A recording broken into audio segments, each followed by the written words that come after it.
umukuru w'inama nkenguzamateka Nyeniteka Emmanuel Sinzohagera ari kumwe n'umutambukanye wiwe yarakoze ibikorwa vyo kwanikira intete z'ibigori no kugenya umuceri hamwe no gutera ibigori mu murima wiwe uri muri komine Mpanda yo mu ntara ya Bubanza kwigenekerezo rya 10 ntwarante uno mwaka. Ahejeje kugenya umuceri, Nyeniteka Sinzohagera yamenyesheje ko ashimishwa n'umwimbu w'umuceri yaronse mw'irima ry'agatasi, yongera ashima n'umwimbu wabonetse muri rusangi mu gihugu cose ku biterwa bitandukanye.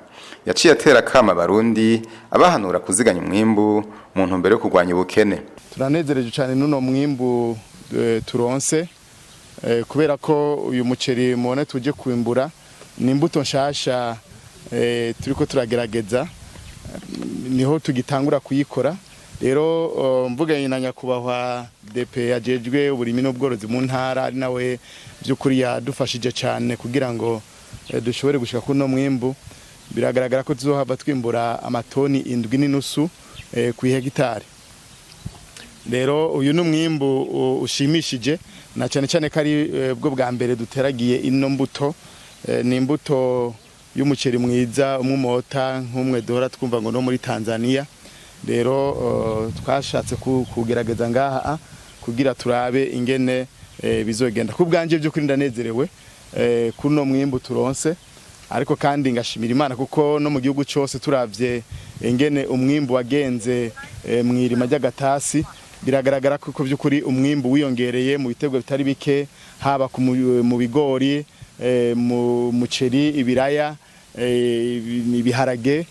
Nukuri turashimira Imana. Rero ku bwanje n'umuryango wanje n'umunezero kubona dushoboye kwimbura umwimbu ungana. Subwa mbere turi mu muceri, subwa mbere turi mu muceri kuko turafise yindi mirima tuzogenda kuraba mu ntara y'Ibitoki, ariko n'ubwa mbere by'ukuri ku hegitari dushoboye kwimbura umwimbu ungana uku.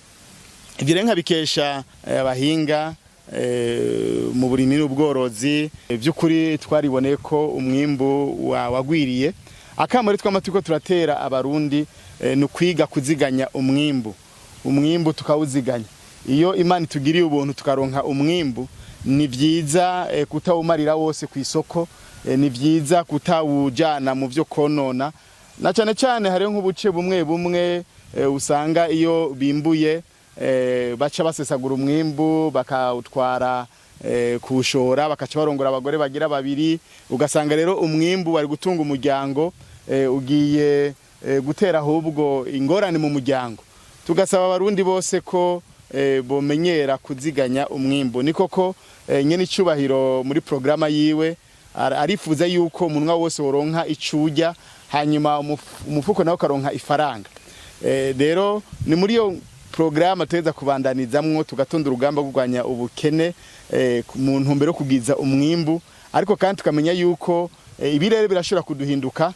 Rero ni byiza yuko Imana yatugira ubuntu tukimbura, reka tuziganye tugenerize kazoza. Imbere yo gutera ibigori, umutambukanye wiwe yabanje gusengera imbuto kugira ngo azihezagize zizogwiza umwimbu.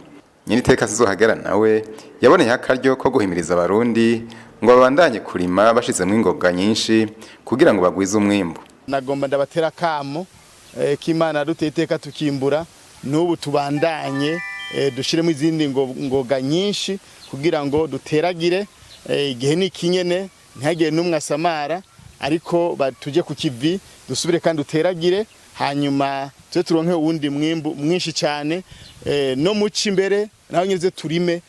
Vyumvikana ntidukwiye guhagarika kumara umwanya na mukeyo wo gutakaza tutariko turarima, tutariko turakora. Nako kama nagomba ndabatere Abarundi bagenzanje bumve yuko muri no rugamba atagusinzira, atagukubita urugohe, ahubwo ari guca ku kivi tugakora kugira ngo tubandanye tugwiza umwimbu.